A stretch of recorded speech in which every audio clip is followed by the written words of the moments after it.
Hey guys, কেমন আছেন সবাই? আজকের পর্বে আমরা এক্সপ্লেন করতে যাচ্ছি একটি কোরিয়ান থ্রিলার মুভি এ হার্ড ডে। পুরো মুভিটি থ্রিলারে ভরপুর। একটা অ্যাক্সিডেন্ট কিভাবে সবকিছু বদলে দিতে পারে তাই দেখানো হয়েছে এই মুভিতে। আর কথা না বাড়িয়ে ভিডিওতে একটা লাইক দিয়ে চলুন শুরু করি। মুভির শুরুতে আমরা দেখতে পাই ডিটেকটিভ গুমসু তার মায়ের লাশ নিয়ে গ্রামে যাচ্ছিলেন কবর দেওয়ার জন্য। অনেক দেরি হয়ে যাওয়ায় তিনি অনেক দ্রুত গাড়ি চালাচ্ছিলেন। হঠাৎ গাড়ির সামনে একটা কুকুর এসে পড়ে আর কুকুরটিকে বাঁচানোর জন্য তিনি গাড়ির স্টিয়ারিং দ্রুত অন্যদিকে ঘুরিয়ে ফেলেন। এরপর যখন তিনি চোখ খুলে তাকান, সে দেখতে পায় তার গাড়িতে একজন লোকের অ্যাক্সিডেন্ট হয়েছে। সে দ্রুত গাড়ি থেকে নেমে লোকটির কাছে যায়, কিন্তু চেক করে দেখেন লোকটি মারা গিয়েছে। আর তখনই দেখতে পায় একটা পুলিশের গাড়ি সেই দিকে আসছে। গুমসু তাড়াতাড়ি লাশটাকে অন্ধকারে লুকিয়ে ফেলে। যখন পুলিশের গাড়ি তাকে পার করে একটু দূরে চলে যায়, তখন সে লাশটিকে গাড়ির ডিক্কিতে ঢুকিয়ে আবার গাড়ি চালানো শুরু করে। কিন্তু একটু দূরে যেতে সে দেখতে পারে পুলিশ চেকপোস্ট, তার মানে সবার গাড়িকে চেক করা হচ্ছে। এটা দেখে গুমসু অনেক টেনশনে পড়ে যায়। এরপরে গুমসু একটু নাটকের সাথে হাসি দিয়ে বলে, আমার নাম গুমসু, একজন ডিটেকটিভ। আমি আমার মায়ের লাশ নিয়ে গ্রামে যাচ্ছি তার অন্ত্যেষ্টিক্রিয়ার জন্য। আমাকে দ্রুত যেতে হবে, তাই চেক করার কোনো প্রয়োজন নেই। কিন্তু পুলিশরা তার কথা শোনে না। তারা কোনোভাবে বিশ্বাস করছে না যে গুমসু একজন ডিটেকটিভ। তারা গুমসুর গাড়ি চেক করবেই। গুমসু এবার বলে, আপনারা কেন বুঝতে পারছেন না যে আমি একজন আইনের লোক? আমার দ্রুত যেতে হবে, আমাকে যেতে দিন। এরপরেও একটা অফিসার তার গাড়ির ডিক্কি খুলতে যাচ্ছিল। গুমসু এতে বাধা দেয় এবং তাদের মধ্যে কিছুটা মারামারি লেগে যায়। শেষে গুমসু তার আইডি কার্ডটা সবাইকে দেখায়। তখন পুলিশ অফিসার গুলো বুঝতে পারে যে সে আসলে একজন ডিটেকটিভ। এরপরে তারা তাকে চেক না করে সেখান থেকে যেতে দেয় এবং গুমসু তার মায়ের লাশ নিয়ে বাড়িতে পৌঁছে যায়। বাড়িতে গুমসুর একজন বোন এবং একটি ছোট্ট মেয়ে আছে। এদিকে গুমসুর মায়ের লাশ সুন্দর করে পরিষ্কার করে কফিনে ঢোকানো হচ্ছে। গুমসু এখনো বেশ কিছুটা টেনশনে আছে, কারণ আরেকটা লাশকে সে কি করবে, যাকে সে একটু আগে অ্যাক্সিডেন্ট করে মেরে ফেলেছে।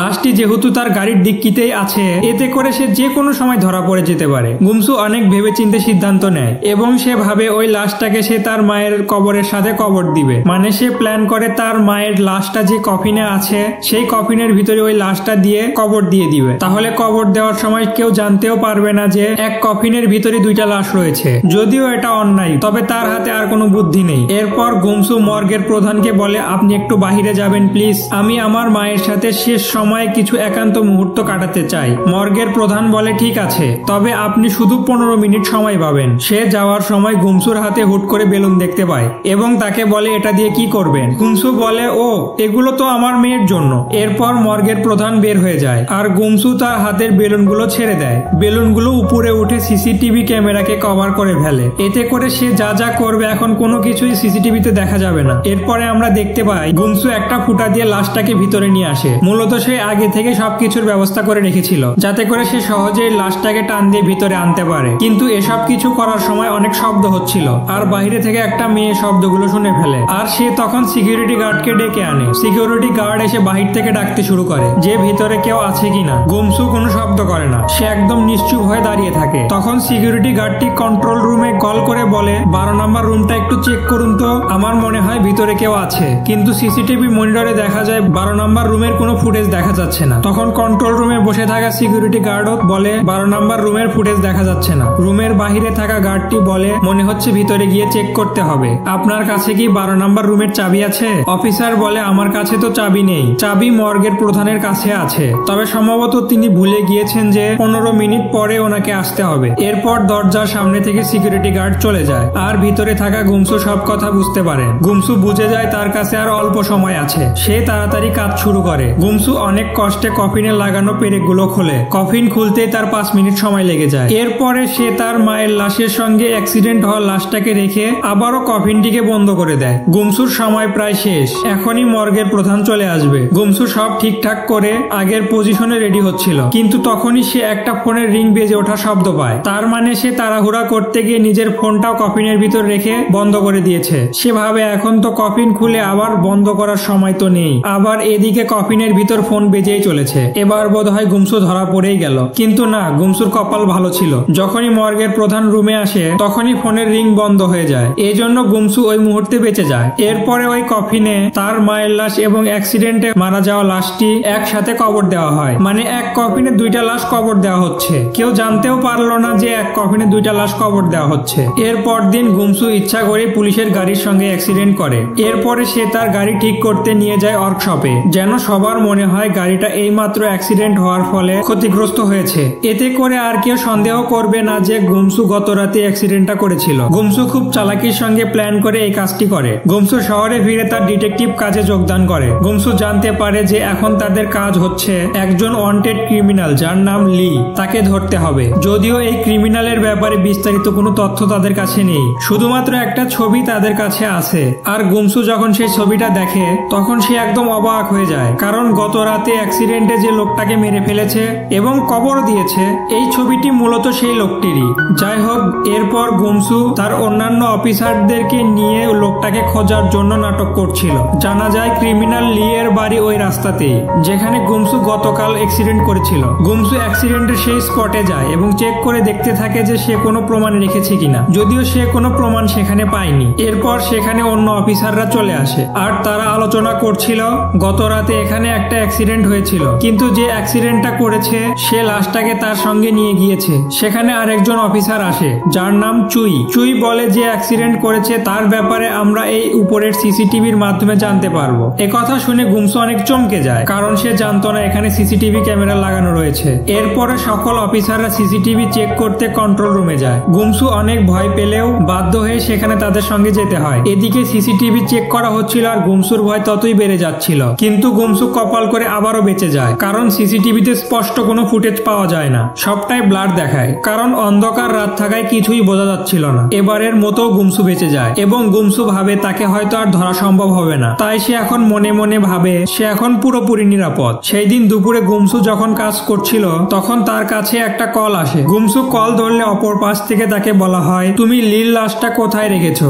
গুমসু তখন বলে, কি আপনি? অপর পাশ থেকে বলে, আমি সবকিছু জানি, ভালোই ভালো লাশটা আমাকে দিয়ে দাও, না হলে আমি তোমার ব্যাপারে সবকিছু ফাঁস করে দেব, তোমার চাকরিও চলে যাবে এবং তোমাকেও যেতে হবে জেলে। গুমসু কলে কথা বলার সময় অপর পাশ থেকে অফিসারদের ট্রেনিং এর আওয়াজ শুনতে পায়। এদিকে সেম ট্রেনিং তার সামনেই হচ্ছিল, তার মানে অপর পাশের লোকটা তার আশেপাশেই আছে। গুমসু আশেপাশে তাকায় এবং সামনেই টেলিফোন বুথে একজনকে কথা বলতে দেখতে পায়। গুমসু তার দিকে এগিয়ে যাচ্ছিল, কিন্তু সেই লোকটি তাড়াতাড়ি করে ট্যাক্সিতে পালিয়ে যেতে থাকে। গুমসু তার পিছু নেয়, কিন্তু শেষ অবধি সে লোকটিকে ধরতে পারে না। সিনেমায় এর পরের দৃশ্যে পালিয়ে যাওয়া লোকটিকে দেখা যায়, মূলত সেও একজন পুলিশ অফিসার, তার নাম পার্ক। সে গুমসুকে আবার কল করতে শুরু করে, কিন্তু গুমসু এবার কল ধরছিল না, তাই অফিসার নিজে গুমসুর সামনে চলে আসে। এবার গুমসু বুঝতে পারে এই লোকটি তাকে জ্বালাচ্ছে। গুমসু ওই লোকটিকে ওয়াশরুমে নিয়ে গিয়ে বলে, এবার বলো তুমি আসলে আমার কাছে কি চাও? পার্ক বলে, কোনো রকম প্রশ্ন না করে লির লাশটা আমাকে দিয়ে দাও। গুমসু এবার রেগে গিয়ে পার্ককে মারতে শুরু করে। সে ভাবে পার্ককে মেরে ভাগিয়ে দিবে, কিন্তু উল্টো পার্কই আরো গুমসুকে মারধর করে। আমি যা করতে বলছি তাই করো, আজ রাতে লির লাশটা আমার কাছে নিয়ে আসবে, না হলে তোমার অনেক সমস্যা হবে।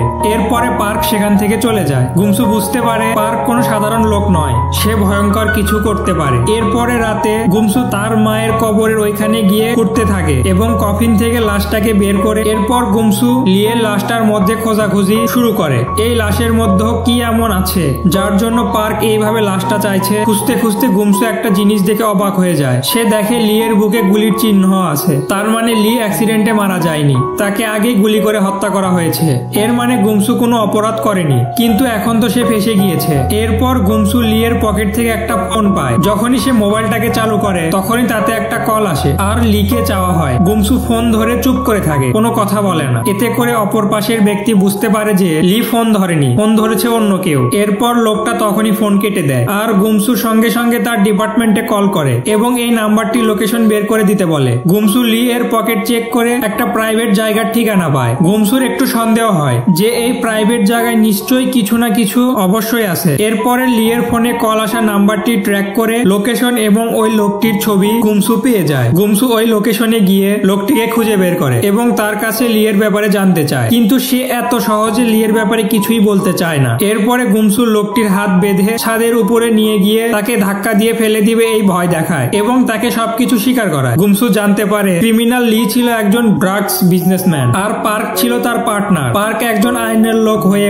লির সাথে মিলে ড্রাগস এর ব্যবসা করত। তাদের তৈরি ড্রাগস পাউডার গুলো বিদেশি মদের সঙ্গে মিশিয়ে অন্যরকম নেশা তৈরি করত আর এর চাহিদা দিন দিন বাড়ছিল। এতে করে ক্রিমিনাল লি এবং পার্কের ভালো ব্যবসা হচ্ছিল আর এই টাকাগুলো তারা একটি প্রাইভেট জায়গায় প্রাইভেট লকারে লুকিয়ে রেখেছিল। আর এই লকারটি এমন ভাবে তৈরি করা হয়েছে যেন আসল চাবি চাবি ছাড়া লকারটাকে কোনোভাবে খোলা না যায়। আর ক্রিমিনাল লি সব টাকা একাই আত্মসাৎ করতে চেয়েছিল, তাই লি একদিন পার্কের কাছ থেকে চাবি নিয়ে পালিয়ে গিয়েছিল। পার্ক তাকে অনেকদিন হলেই খুঁজছিল। একদিন সে তাকে খুঁজে পায়। এরপরে পার্ক লিকে গুলি করে হত্যা করে আর তার পকেটে থাকা চাবি নিয়ে পালাতে যাবে। গুমসু সেদিন রাতে যে অ্যাক্সিডেন্টটা ঘটায় এর পরের অংশটুকু আপনারা সিনেমার শুরুতেই দেখেছেন। মূলত গুমসু তার গাড়ির ডিক্কিতে লাশটাকে নিয়ে যাওয়ার কারণে পার্ক বেশ রেগে যায়, কারণ পার্ক সেই গোপন চাবিটা লিয়ের পকেট থেকে নিতেই পারেনি। আর পার্ক যেহেতু লুকিয়ে লুকিয়ে দেখেছে গুমসু লির লাশটা নিয়ে গিয়েছে, তাই সে চাবিটা পাওয়ার জন্য গুমসুকে লির লাশটা আনার জন্য প্রেসার ক্রিয়েট করছিল। এদিকে গুমসু সবকিছু শোনার পর আবার সে কবরস্থানে লিয়ের লাশের কাছে যায় আর লিয়ের পোশাকের সবখানে চাবিটাকে খুঁজতে থাকে। এদিকে অফিসার চুয়ের কাছে গুমসুকে কিছুটা সন্দেহ মনে হয়, এজন্য অফিসার চুই গুমসুর লোকেশন ট্র্যাক করে গুমসুর কাছে যাওয়া শুরু করে। অন্যদিকে গুমসু তো চাবি খুঁজে যাচ্ছিল আর সেখানে অফিসার চুই চলে আসে আর তিনি সরাসরি গুমসুকে গ্রেপ্তার করে নেন। আর গুমসু তখন অফিসার চুইকে সবকিছু খুলে বলে আর তার কাছে সাহায্য চায়। অফিসার চুই বেশ ভালো মানুষ ছিলেন, সে সবকিছু শুনে গুমসুকে মুক্ত করে দেয় এবং তাকে সাহায্য করতে রাজি হন। তখনই গুমসুর কাছে পার্কের কল আসে। পার্ক বলে গাড়ি থেকে বের হও গুমসু।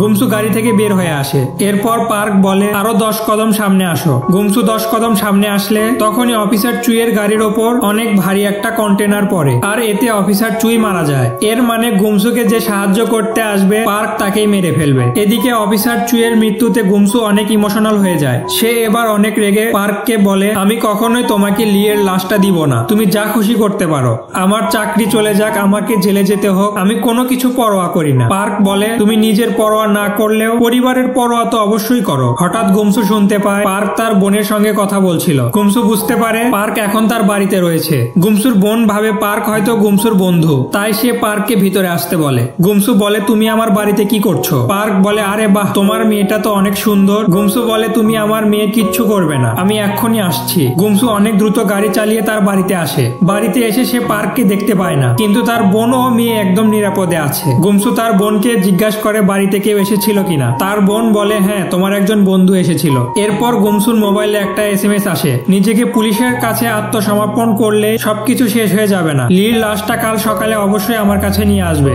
এরপরে গুমসু আর কোনো উপায় না পেয়ে লির লাশটা নিয়ে পরের দিন সকালে পার্কের কাছে পৌঁছে যায়। সে পার্কের কাছে লিয়ের লাশটা পৌঁছে দিয়ে চলে আসতে যাচ্ছিল আর তখনই পার্ক পিছন থেকে গুমসুকে গুলি করে, কিন্তু গুমসু এতে বেঁচে যায়। পার্ক যখন আবার গুলি করতে যাবে তখন গুমসু বলে দাঁড়াও পার্ক, আমি 10 বছর ধরে পুলিশের চাকরি করছি, তুমি আমাকে এত বোকা ভেবেছো? আমি যদি সন্ধ্যার আগে বাড়িতে না ফিরি তাহলে তোমার সমস্ত কর্মকাণ্ড ফাঁস হয়ে যাবে, সেই ব্যবস্থা আমি করে এসেছি। তখন পার্ক বাধ্য হয়ে বলে ঠিক আছে তুমি যাও, তুমি আমার এত বড় উপকার করলে আর আমি তোমাকে কি করে মারতে পারি।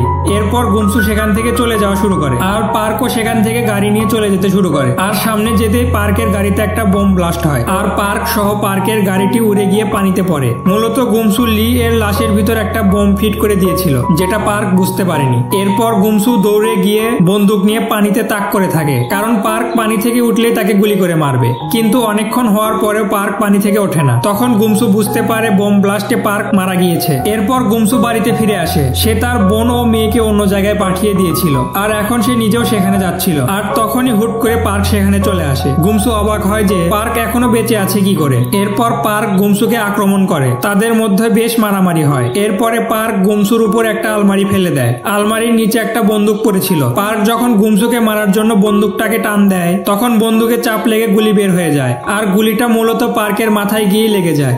এবার পার্ক এখানেই মারা যায়। এর পরের দৃশ্যে দেখা যায় গুমসু তার চাকরি ছেড়ে দিয়েছে আর সে তার মাকে ভালো করে কবর দেওয়ার জন্য এসেছে, কারণ সে বাঁচার জন্য তার মৃত মাকে অনেক কষ্ট দিয়েছে।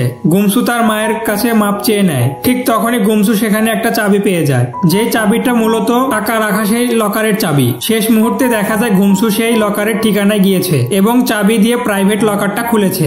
গুমসু দেখতে পায় সেখানে প্রচুর টাকা আর টাকা। এই টাকাগুলো মূলত পার্ক ও লি ড্রাগসের ব্যবসা করে জগিয়েছে। গুমসু টাকা দেখে অনেক অবাক হয়ে যায় এবং সে ভাবতেই পারছে না যে সে এতগুলো টাকার মালিক হয়ে গিয়েছে। আর এখানেই ছবিটি শেষ হয়ে যায়।